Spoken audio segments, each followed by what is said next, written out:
श्रावण माह महात्म्य चौथा अध्याय। धारणा पारणा, मासोपवास व्रत और रुद्र व्रतिव्रत वर्णन में सुगंधा का आख्यान। ईश्वर बोले, हे सनत कुमार, अब मैं धारण पारण व्रत का वर्णन करूंगा। प्रतिपदा के दिन से आरंभ करके सर्वप्रथम पुण्याहवाचन कराना चाहिए। इसके बाद मेरी प्रसन्नता के लिए धारण पारण व्रत का संकल्प करना चाहिए। एक दिन धारण व्रत करें और दूसरे दिन पारण व्रत करें। धारण में उपवास तथा पारण में भोजन होता है। श्रवण मास के समाप्त होने पर सबसे पहले पुण्याहवाचन कराना चाहिए। इसके बाद हेमानद, आचार्य तथा अन्य ब्राह्मणों का वरण करना चाहिए। तत्पश्चात पार्वती तथा शिव की स्वर्ण निर्मित प्रतिमा को जल से भरे हुए कुंभ पर स्थापित कर रात में भक्तिपूर्वक पूजन करना चाहिए तथा पुराण श्रवण आदि के साथ रात भर जागरण करना चाहिए। प्रातःकाल अग्निस्थापन करके विधिपूर्वक होम करना चाहिए। त्रयंबक, इस मंत्र से तिल मिश्रित भात की आहुति डालनी चाहिए। उसी प्रकार शिव गायत्री मंत्र से घृत मिश्रित भात की आहुति डालें और पुनः षडाक्षर मंत्र से खीर की आहुति प्रदान करें। तदनंतर पूर्णाहुति देकर होमशेष का समापन करना चाहिए। इसके बाद में ब्राह्मणों को भोजन कराना चाहिए तथा साथ ही आचार्य की पूजा करनी चाहिए। हे महाभाग, इस प्रकार से उद्यापन संपन्न करके मनुष्य ब्रह्महत्या आदि पातकों से मुक्त हो जाता है, इसमें कोई संदेह नहीं है। अतएव इस महाव्रत को अवश्य करना चाहिए। हे मुने, अब श्रावण में मास उपवास की विधि को आदरपूर्वक सुनिए। प्रतिपदा के दिन प्रातःकाल इस व्रत का संकल्प करें। स्त्री हो या पुरुष, मन तथा इंद्रियों को नियंत्रित करके इस व्रत को करें। अमावस्या तिथि को लोक का कल्याण करने वाले वृषध्वज शंकर की अर्चना पूजा षोडश उपचारों से करें। तदनंतर अपनी सामर्थ्य के अनुसार वस्त्र तथा अलंकार आदि से ब्राह्मणों का पूजन करें, उन्हें भोजन कराएं तथा प्रणाम करके विदा करें। इस प्रकार से किया गया मास उपवास व्रत मेरी प्रसन्नता कराने वाला होता है। हे सनत कुमार, मनुष्यों को सभी सिद्धियां प्रदान करने वाले लक्ष्य संख्या परिमित रुद्रवर्ती व्रत के विधान को सावधान होकर सुनिए। अत्यंत आदरपूर्वक कपास के 11 तंतुओं से बत्तियों बनानी चाहिए। वे रुद्रवर्ती नाम वाली बत्तियां मुझे प्रसन्न करने वाली हैं। मैं श्रावण मास में भक्तिपूर्वक देवों के देव गौरीपति महादेव का इन 1 लक्ष संख्या वाली बत्तियों से नीराजन करूंगा। इस प्रकार श्रावण मास के प्रथम दिन विधिपूर्वक संकल्प करके महीने भर प्रतिदिन शिवजी का पूजन कर 1000 बत्तियों से नीराजन करें और अंतिम दिन 71000 बत्तियों से नीराजन करें, अथवा प्रतिदिन 3000 बत्तियां आदरपूर्वक अर्पण करें और अंतिम दिन 13000 बत्तियां समर्पित करें, अथवा एक ही दिन सभी 1 लाख बत्तियों को मेरे समक्ष जलाएं। प्रचुर मात्रा में घृत में भिगोई जो स्निग्ध बत्तियां होती हैं, वे मुझे प्रिय हैं। तत्पश्चात मुझ विश्वेश्वर का पूजन करके कथा श्रवण करें। सनत कुमार बोले, हे देवदेव, हे जगन्नाथ, हे जगदानंद कारक, कृपा करके आप मुझे इस व्रत का प्रबंध बताएं। हे प्रभो, इस व्रत को सर्वप्रथम किसने किया तथा इसके उद्यापन में क्या विधि होती है? ईश्वर बोले, हे ब्रह्मपुत्र, व्रतों में उत्तम इस रुद्रवर्ती व्रत के विषय में सावधान होकर सुनिए।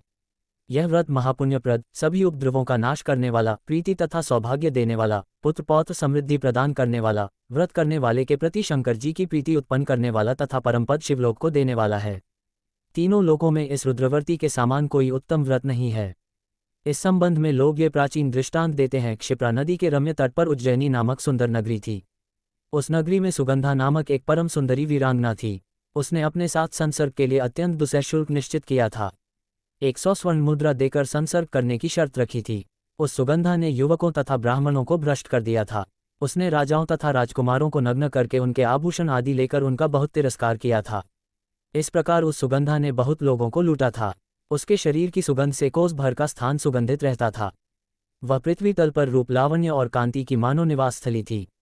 वह 6 रागों और 36 रागिनियों के गायन में तथा उनके अन्य बहुत से भेदों की भी गान क्रिया में अत्यंत कुशल थी।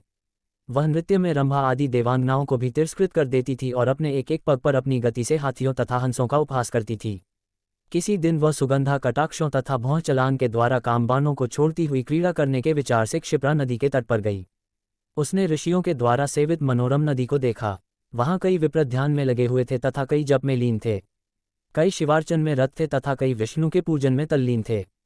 हे महामुने, उसने उन ऋषियों के बीच विराजमान मुनि वशिष्ठ को देखा। उनके दर्शन के प्रभाव से उसकी बुद्धि धर्म में प्रवृत्त हो गई। जीवन तथा विशेष रूप से विषयों से उसकी विरक्ति हो गई। वह अपना सिर झुकाकर बार बार मुनि को प्रणाम करके अपने पाप की निवृत्ति के लिए मुनिश्रेष्ठ वशिष्ठ जी से कहने लगी। सुगंधा बोली, हे अनाथनाथ, हे विप्रेंद्र, हे सर्वविद्या विशारद, हे योगीश, मैंने बहुत से पाप किए हैं, अतः हे प्रभो, उन समस्त पापों के नाश के लिए मुझे उपाय बताए। ईश्वर बोले, हे सनत कुमार, उस सुगंधा के इस प्रकार कहने पर वे दीन वत्सल मुनि वशिष्ठ अपनी ज्ञान दृष्टि से उसके कर्मों को जानकर आदरपूर्वक कहने लगे। वशिष्ठ बोले, तुम सावधान होकर सुनो। जिस पुण्य से तुम्हारे पाप का पूर्ण रूप से नाश हो जाएगा, वह सब मैं तुमसे अब कह रहा हूँ। हे भद्रे, तीनों लोकों में विख्यात वाराणसी में जाओ, वहां जाकर तीनों लोकों में दुर्लभ महान पुण्य देने वाले तथा शिव के लिए अत्यंत प्रीतिकर रुद्रवर्ती नामक व्रत को उस क्षेत्र में करो। हे भद्रे, इस व्रत को करके तुम परम गति प्राप्त करोगी। ईश्वर बोले। तब उसने अपना धन लेकर सेवक तथा मित्र सहित काशी में जाकर वशिष्ठ के द्वारा बताए गए विधान के अनुसार व्रत किया। इस प्रकार उस व्रत के प्रभाव से वह सशरीर उस शिवलिंग में विलीन हो गई। हे सनत कुमार, इस प्रकार जो स्त्री इस परम दुर्लभ व्रत को करती है, वह जिस जिस अभीष्ट पदार्थ की इच्छा करती है, उसे निसंदेह प्राप्त करती है। हे सुव्रत, अब आप माणिक्यवर्तियों का माहात्म्य सुनिए। हे विपेंद्र, उन माणिक्यवर्तियों के व्रत से स्त्री मेरे अर्थ आसन की अधिकारिणी हो जाती है और महाप्रलय पर्यंत वह मेरे लिए प्रिय रहती है। अब मैं इस व्रत की संपूर्णता के लिए उद्यापन का विधान बताऊंगा। चांदी की बनी हुई नंदीश्वर की मूर्ति पर आसीन सुवर्णमय भगवान शिव की पार्वती सहित प्रतिमा को कलश पर स्थापित करना चाहिए और विधि के साथ पूजन करके रात्रि में जागरण करना चाहिए। इसके बाद प्रातःकाल नदी में निर्मल जल में विधिपूर्वक स्नान करके 11 ब्राह्मणों सहित आचार्य का वरण करना चाहिए। तत्पश्चात रुद्रसूक्त से अथवा गायत्री से अथवा मूल मंत्र से घृत, खीर तथा बिल्वपत्रों का होम करना चाहिए। इसके बाद पूर्णाहुति होम करके आचार्य आदि की विधिवत पूजा करनी चाहिए तथा सपत्नीक 11 उत्तम विप्रों को भोजन कराना चाहिए। हे सनत कुमार, जो स्त्री इस प्रकार से व्रत करती हैं, वह समस्त पापों से मुक्त हो जाती हैं। तत्पश्चात विधानपूर्वक कथा सुनकर स्थापित की गई समस्त सामग्री ब्राह्मण को दे देनी चाहिए। इससे निश्चित रूप से 1000 अश्वमेध यज्ञों का फल प्राप्त होता है। इस प्रकार श्रीस्कंद पुराण के अंतर्गत ईश्वर सनत कुमार संवाद में श्रावण मास महात्म्य में धारणापारणा मासोपवास रुद्रवर्ती कथन नामक चौथा अध्याय पूर्ण हुआ।